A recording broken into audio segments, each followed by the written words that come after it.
F.L.Y at Phantasialand is the first installation of the new generation Vekoma flying coaster. The ride spontaneously soft-opened in 2020 and with it came a whole new steampunk-themed area named Rookburgh, which includes a hotel and so much more. On the day this ride soft-opened, which was exactly 1 year ago as of recording this voiceover, I was at work in my lunch break. As soon as I saw the news, I went to go watch the first videos of people walking into Rookburgh. I was impressed by what I saw and I instantly knew I needed to get there as soon as possible. And on August 8th, 2021, that finally happened.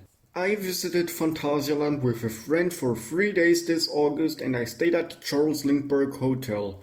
In this video I will review F.L.Y as well as the area it sits in. I will upload a separate video talking about my stay at the Charles Lindbergh Hotel, so this video focuses more on the coaster and Rookburgh itself. For this review I will be as detailed as possible, so this video will probably be very long, so without further nonsense, let's start. This review includes so many spoilers, so many in fact that I don't want to declare every single little spoiler with a warning. So if you don't want spoilers, get out and close this video. You have been warned, so don't complain in the comments section afterwards. Okay, let's actually start now.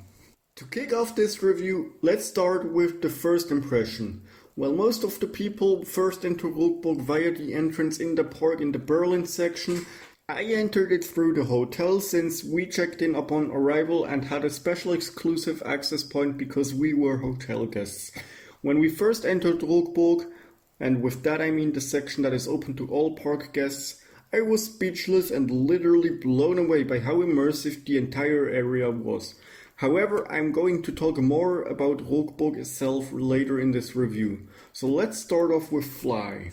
The queue line of F.L.Y starts off with some stairs going up to a pretty tall point which serves as a great vantage point to look over the entire area of Rookburgh.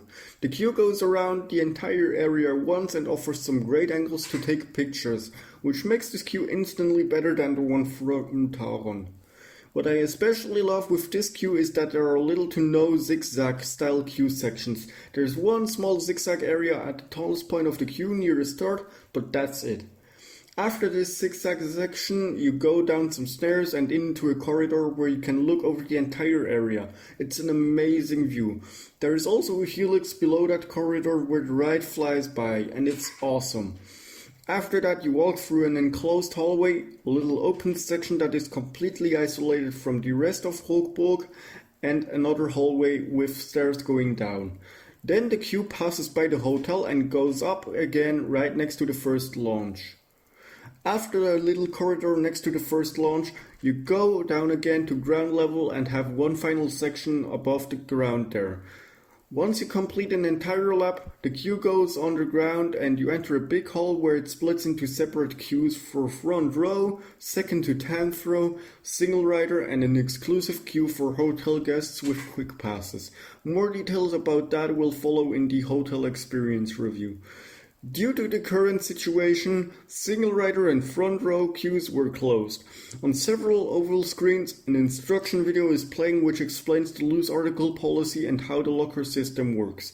This is also a pre-show which introduces us to the so-called Air Rail company, which I would guess is the company that pioneered this revolutionary flying technology or device.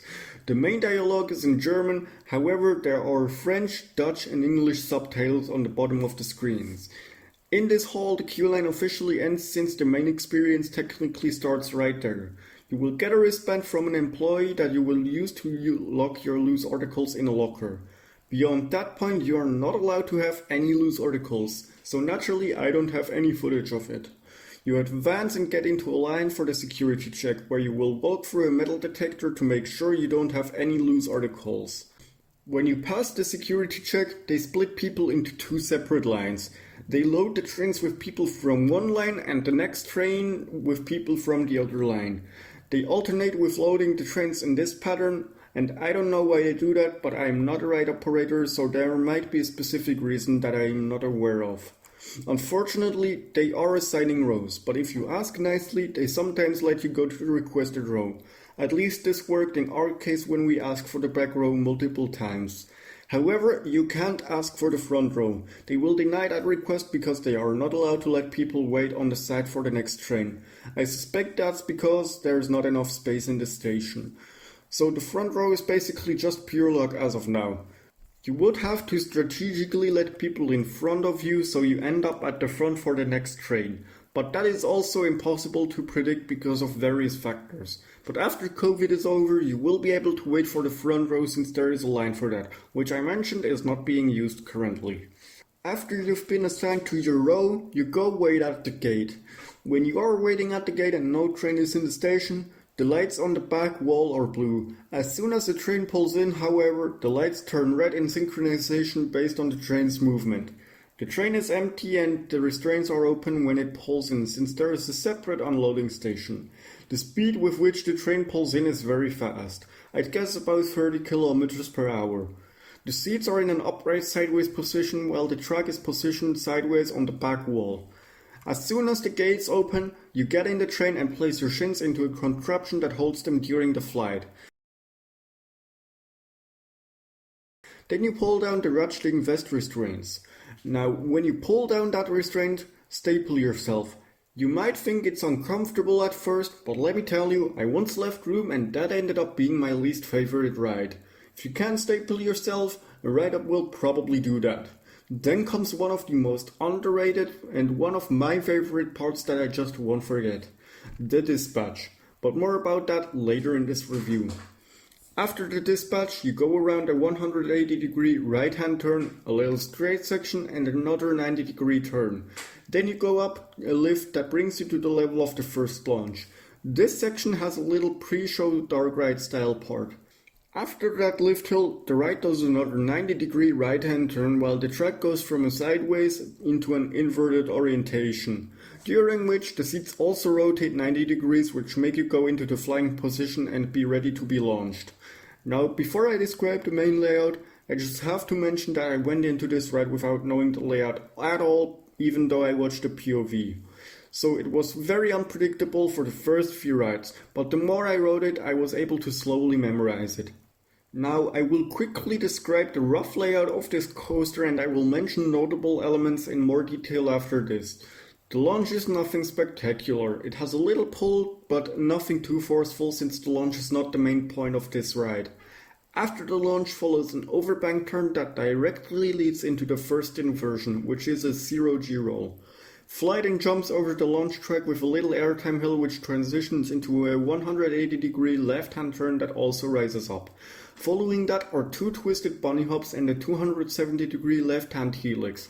After that, the track goes under the launch track and does a combination of S-turns before diving down into a tunnel that houses the second launch. The second launch boosts you up a tall hill which I would guess is the tallest point of the ride. That leads into a left-hand curved descent which transitions into a right-hand overbank turn. The overbank transitions into a bunny hop that bangs to the left and is followed by a left-hand turn. After the turn, another little bunny hop follows which sets you up for the 360-degree right-hand helix. Then comes a little dip which sets you up for the second and final inversion, another 0G roll. The 180-degree left-hand turn transitions into a final dip which has a slight right-hand turn so it lines up parallel to the tunnel of the second launch. This is actually the final brake run which ends the ride. After the brake run, the track goes from an inverted orientation into a sideways position and the seats also rotate, resulting in you riding in a sideways position again. You come out of the brake run tunnel and you can look up at the people standing in the queue line on the stairs that go down into the underground part of the queue. You complete one final 90-degree left-hand turn before pulling into the unloading station which concludes your ride on F.L.Y. Now that I roughly described the layout, I am going to talk about certain sections and elements that I really liked and explain why I like these elements. Let's start at the beginning of the main layout, the launch. This launch, as I said, is nothing really special since the ride is not about the launch. However, the odd thing about this launch is that it actually pulls twice. Now what I mean by that is that it starts accelerating at a fairly strong rate. Then the acceleration force goes down a bit but picks up again towards the end of the launch track. I don't know why this launch acts like this, but I kinda like it. The element I want to mention next is the first inversion. It's really good. I mainly liked it so much since it's high off the ground while going over a building. It feels very nice and the forces are perfect. As the element's name says, 0G, and you really can feel weightlessness. The next part I want to mention is not particularly an element. After these two bunny holes, you go into a 270-degree left-hand helix. When you pull out of this helix, fog shoots out of a valve right into your face. It's a very cool effect, and even though I knew it was there because I saw it from the outside, I never actually remembered its existence during the ride. This is because I focus on the ride and I simply don't bother thinking about it while riding. So it always surprised me. Since you are banked to the left, riders in the left seat take most of the fog. After that, you do a combo of S-turns, which then transitions into a turn that dives underground into the second launch. This turn is especially awesome in the back rows, since you feel how the front of the train really pulls you down. Depending on where you ride, this sensation is stronger in back rows. I personally really enjoy this sensation, which is why I mentioned this here as well as in my whole Super Cup review. Next up on the list of elements that I want to go in depth about is of course the second launch.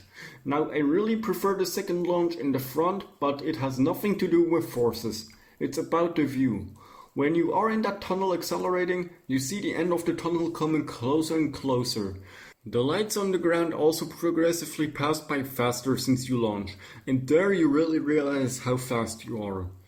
The launch continues as you shoot up into a tall hill that in the front gives you mind-blowing airtime, which is really weird. Let me explain. Since the train is so long and goes up this hill very fast, the first row starts to crest this hill quickly but gradually slows down the further you go. Now, the airtime causes your body to lift out of the restraint, but since the train is slowing down, your body shifts forward. This is why it feels really weird, and the same thing also applies to all the other airtime moments. But this point is the most noticeable occurrence of this effect. The next element I will mention also has this effect. This is also the element that surprised me by far the most. This transition into a left-hand bank turn. When I first rode F.L.Y, I expected nothing from this. However, it has some of the most amazing airtime in any row. The front is by far the best, but the back row also has solid airtime. It's the second strongest moment of airtime, and I think I was so blown away by this hill because I expected literally nothing.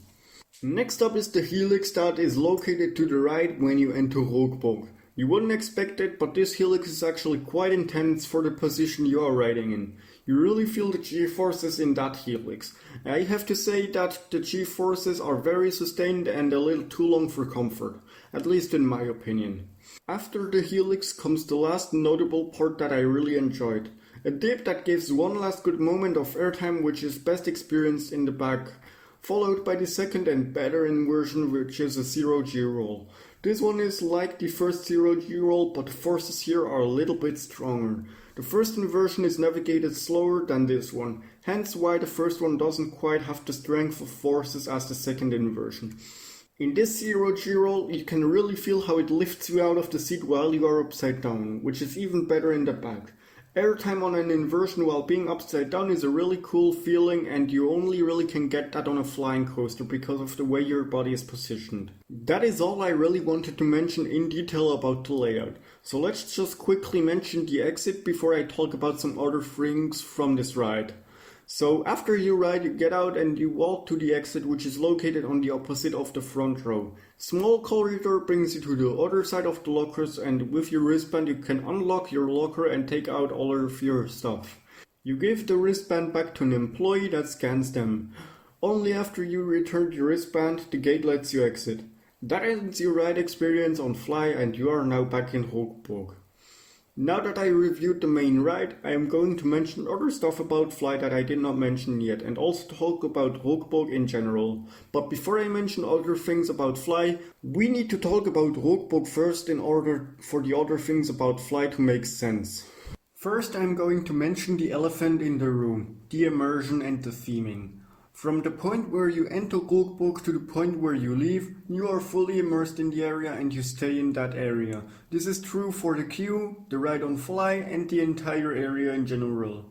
Let me explain. On Tauron, the high-banking S-turns after the second launch give you a good view of the surrounding area that break the immersion, which made you believe you were in a medieval village. Basically, this makes you subconsciously realize that you are in a theme park. On F.L.Y, however, Rookburgh is designed in a way so you cannot look outside of the themed area for the entire time you are in it, which really makes you feel like it's a real place and not just a theme park. Sure, you know you are at Phantasialand, but because you can't see anything outside of Rookburgh, the immersion doesn't break. The next thing I want to mention is how photogenic Rookburgh and F.L.Y is. Out of all the themed areas I have been to, in the 3 days I probably made more pictures or videos of Rookburgh and F.L.Y than any other place. When we were in Rookburgh, in the queue of F.L.Y or in the hotel, I almost always had my phone or camera out to take pictures and videos of this coaster and the area, because there are literally endless possibilities and angles for shooting pictures and videos. On my phone as of now I have 568 photos and videos, and that is not even taking my main camera into account. It's ridiculous how many photo opportunities there are. The same goes for F.L.Y, and one of the big contributors why I have so many pictures of F.L.Y and Rookburgh is the new gen Vekoma track design. It's currently my favorite track design and it just looks so clean. I mean, you just gotta admit, it just looks so awesome, like seriously. Another cool thing in Rookburgh is the food lineup. The entire park has good food, but obviously I'm going to focus on the food you can get at Rookburgh. You have a sandwich stand right near the exit of F.L.Y. I ate a sandwich from that place and it was really good, even though it was just a plain old cheese sandwich. They also have a chocolate shop I didn't check out for some reason, but when I look at it from videos, that place looks amazing. Then they have Restaurant Uhrwerk. This is the main food place in the area, and while I did not eat lunch there, we got to eat our dinner here, and they serve pretty much all the dishes in the evening that they also serve during the day when the restaurant is open for everyone.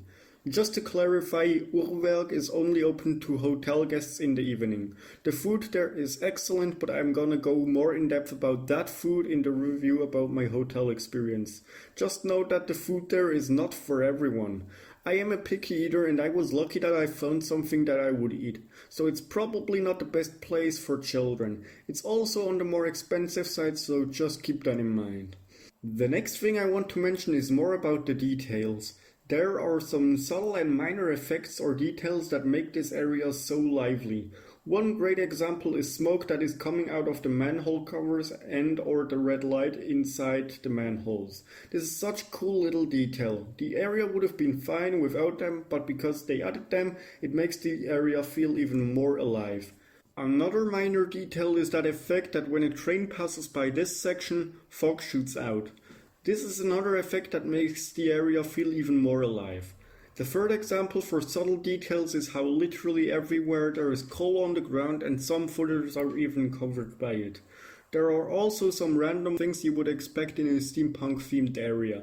For example, wood crates, water boilers, bags filled with coal and many other things like this.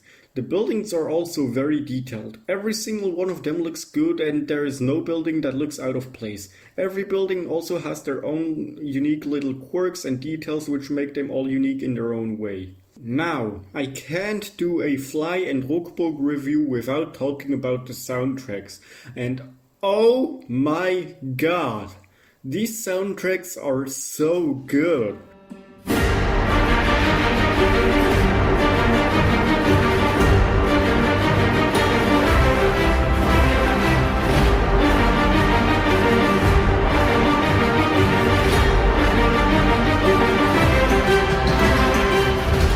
You can't go wrong with IMAscore, which in fact the park meanwhile confirmed that they were made by IMAscore.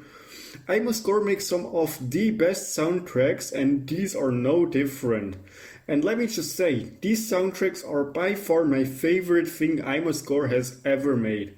As soon as I hear it anywhere, I am getting goosebumps. Even before I visited Phantasialand, I listened to those soundtracks on a daily basis and I thought they were pretty good. But after I was there and I heard them play in Rookburgh, I was convinced. Let me just say that these soundtracks sound completely different when you listen to them at home and when you listen to them at Rookburgh. I just hope that Phantasialand releases these soundtracks soon. Like, I can't wait. Like, it's been over a year, and you can bet that I am gonna listen to them 24/7 once they are out. Like, these are just so good. Like, I'm getting flashbacks, bro. So now that I mentioned some things about Rookburgh, I'm going to say something about F.L.Y itself. Not about the layout, since I already talked about that in depth previously in this review. This is more like pointing out some specific things that I noticed. First up, I want to take a few seconds out of this review and really appreciate what Phantasialand and Vekoma were able to fit in there. They had to work with an estimated 150 by 100 meter plot of land with an estimated total height of 45 meters. They were able to fit a 1,500 meter roller coaster in there, along with a hotel, restaurant with bar, various theming elements, and some other smaller things like a queue line, maintenance area of F.L.Y, and underground dark ride sections. This is the most efficient space usage I have ever seen, and it never fails to amaze me. Next up is the interaction with the queue line. I briefly mentioned how the ride is so photogenic. Part of that is because when you are in the queue, some sections of the coaster are literally right next to you. For example, this image, I made this one by holding my phone out of a little hole in the wall. There are multiple points like this where you can just get incredibly close and shoot some amazing pictures. Now, when I take pictures where it requires my phone to be partially held out of a hole, I of course only do it if I'm absolutely sure that I don't accidentally drop it. Don't risk dropping your phone or camera for a picture or a video, it's not worth it. So yeah, when the train flies by next to the queue, you have some great interaction and it automatically gets you excited for the ride and you get some epic pictures and videos of the entire ride. The next point I want to mention is the technology behind F.L.Y. To understand my final point, you have to first realize how technically complicated this ride is. First up, this coaster is actually a prototype of Vekoma's third generation flying coaster. Prototypes are more prone to much more problems since many more bugs exist that haven't been worked out yet. Think Hypersonic XLC, Accelerator and Ring Racer. They were all prototypes and had many faults over their lifespan. There are also many other factors that could go wrong which could result in major downtime. I am not an engineer, so I'm just gonna guess what could fail. There could be a rollback. The seat rotation mechanism could fail, which actually happened before. Any sensor could break and shut down the ride. But mechanical errors are rarer in general with just the technology alone. A lot of mechanical errors have input from the outside factors that affect it. Those are just a few things that could go wrong. So what I wanted to say with this, it's amazing how little downtime this ride has. Yes, it went down for the last hour on our second day and for like 30 minutes because the sensor was acting weird on day 3. But for the rest of our visit it ran perfectly fine. Heck, even Chiapas was down for 1.5 days, which was much longer than F.L.Y was down combined. With the fact that Chiapas is only a log flume, but I guess that's just typical intermingle reliability to you. Phantasialand took a huge risk with this prototype, but it looks like it paid off. Now, we gotta talk about the seats and the restraints. The seats are very comfortable to sit in and the restraints are also really comfortable. However, here comes the first little complaint that I have. The vests are way too hard and not very flexible or just tight. If you sit on the brake run for longer periods of time, it can be a little uncomfortable. However, it's not really bad enough that the ride experience suffers from it. A good way to avoid the vest being tight is when you pull down the restraints, pull the vest forward a bit with your hands.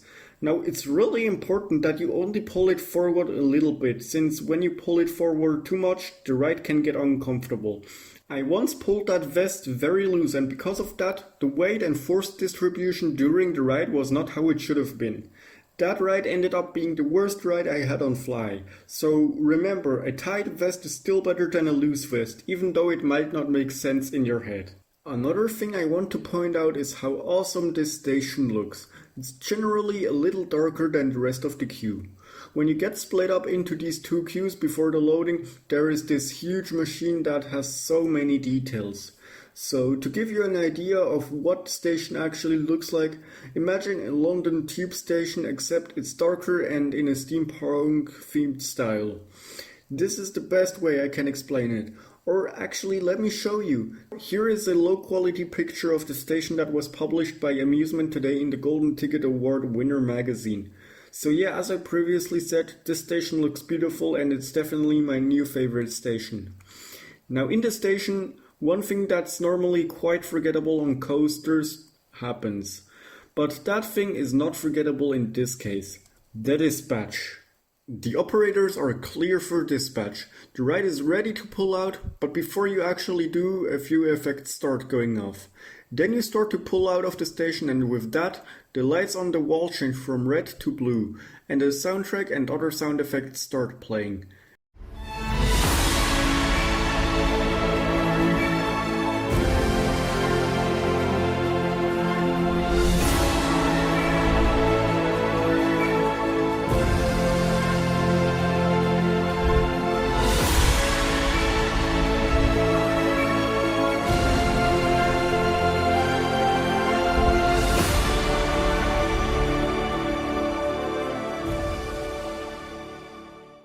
It's so theatrical and it blew me away. This is the best dispatch I've experienced yet. This just shows how good a dispatch can get when you just add some minor effects. So one question is, which row is the best on this ride? I'm just going to answer this one quickly by saying the front is obviously better for the view but also for the airtime in my opinion. The back row also gives airtime but it's not as good as in the front. The back rows are also more for intensity. I feel like the ride had the highest intensity level in the back. But I also said this in my Hall Super Cup review, you should definitely also try middle rows since they also deliver a solid ride. With that out of the way, let's talk about looks. Now I really like the colors of this ride, specifically the crimson track. It's definitely very fitting and it generally fits well into this area. The track just looks so good, but not only because of the color, but just because Vekoma's new gen track design just looks so slick and modern. I have lots of pictures of just the track. Now, the supports are also a huge plus. They generally are grey, but almost all of them have this rusty design, which of course fits perfectly into Rookburgh, since the entire area has some rust. These are details that I definitely appreciate, and to be honest, I would have been disappointed if it was just regular plain grey color. Another thing I have to mention are the near misses. There are a lot of near-miss effects, especially when you fly near walls, for example around the Hotel Charles Lindbergh or next to another building from Rookburgh. Now I don't remember the near-misses very vividly since I only had one front row ride and I didn't actually look out for them, and in back rows they are definitely not as visible as in the front. So, now that I talked so positively about F.L.Y and Rookburgh, you might think it's perfect and I have no complaints. Oh, no. This is not how it works. Now the hardcore entitled Fuzi in me will speak and mention a few things that I don't like about the ride. Don't worry, the things I am about to mention are just some little nitpicks and nothing too major. The first thing I was kinda disappointed about that it didn't exist were the minor light effects on the launches and the brake run. Although the lights exist in the brake run, these are not what I imagined. The lights are really small and they really just feel like an afterthought to me. It would have been cool if the launches and the brake run had some lights like the airport runways but in an older style. One more thing that also annoys me on the second launch and brake run as well as the final turn before the unloading station is that it's just plain concrete walls with rocks scattered on the ground. It's definitely a missed opportunity and Phantasialand should have definitely themed it a little better. Same goes for the unloading station. While the queue and loading station have great storytelling, the unloading station just does nothing. As soon as you pull in, it's just a get out, ride's over. After such good storytelling and theming in the queue as well as the station, I sort of expected some theming elements or an after-show video that concludes the ride on this revolutionary flying device. Basically just a nice conclusion. Those things are definitely a huge missed opportunity, but it's nothing too major that ruins the entire ride. It just would have been cool. Those are really the only negative points I wanted to mention, but even though I have it, doesn't mean that F.L.Y is instantly bad. Those are just some things that could have been done better. However, these complaints are really as nitpicky as I could get. And F.L.Y is still perfect as it is now. Now that I mentioned everything that I can possibly think of, comes the question: should you travel to Phantasialand to ride F.L.Y and experience Rookburgh for yourself? Of course! Yes, after my first ride I instantly knew the 4.5 hour drive was alone worth it for F.L.Y and Rookburgh. But were F.L.Y and Rookburgh worth the 4-year wait? If you couldn't tell already, yes, definitely. Rookburgh is my favorite area in any theme park ever, and F.L.Y is just an amazing ride that I never expected would be that good. I had my expectations for F.L.Y and Rookburgh and they were shattered. From the first impression to the themed area, queue, boarding and ride experience, Rookburgh and F.L.Y are just outstanding and some of the best things the amusement industry as well as a single park has to offer. I recommend F.L.Y and Rookburgh to everyone, even people who are not crazy about roller coasters or theme parks at all. This is just on a whole nother level. Photos and videos don't give justice to this area. You just have to experience this for yourself. Phantasialand have outdone themselves with this, and if Rookburgh is any indication for future editions, I can't wait to see what's coming next. Everyone thought Phantasialand peaked with Taron and Klugheim, but after that was such a big success they instantly knew they had to top even that.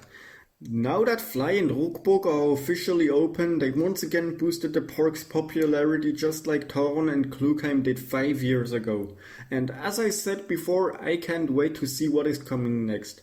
So yeah, these were my thoughts of F.L.Y and Rookburgh. To sum it all up, Rookburgh is unreal and F.L.Y is really awesome. The overall rating of F.L.Y is of course gonna be a 10 out of 10 since literally everything about the ride is just awesome. I was so impressed by the coaster itself and the ride experience that it is now my #1 coaster. It impressed me so much in every factor, like ride experience, theming and other things which I all take into account in my coaster ranking. Rookburgh also naturally deserves a 10 out of 10 score because of all the things I mentioned. The theme, the immersion, the details, the sound design and overall look. Rookburgh and F.L.Y are definitely going to be very high in my rankings for a while, if not forever, and it was generally one of the best theme park experiences I ever had, period. It's going to take a lot to dethrone them. Now, what I also have to mention is that this was my first ever flying coaster, so I can't compare it to a B&M Flyer at all, but I'm generally very impressed with my first ever flying coaster and I can't wait to ride more of them and finally compare them. That is pretty much all I have to say about F.L.Y and Rookburgh, the new for 2020 expansion at Phantasialand that left everyone speechless after first seeing it. Let me know what you think of Rookburgh and F.L.Y down in the comments section below. As mentioned in the beginning of this review, there will be a part 2 where I talk about my stay at the Charles Lindbergh Hotel and why I think it's worth to stay there. This video took me so long to make and I would really appreciate if you liked this video. This is by far the most time-consuming video I ever made. If you enjoyed this video as well as my other previous videos, consider subscribing. It doesn't take long and you can always change your mind later. Finally, make sure to check out my Instagram for regular updates on my future videos, my No Limits 2 projects and theme park adventures. Huge shout out to Grace from Coaster Warehouse for reading the script and making it actually make sense. You all should totally subscribe to their YouTube channel because it's such an underrated and upcoming channel. It already has more subs than I do, but that's beside the point. And now, with all that said and done, thank you all for watching. Swiss Coaster Enthusiast out.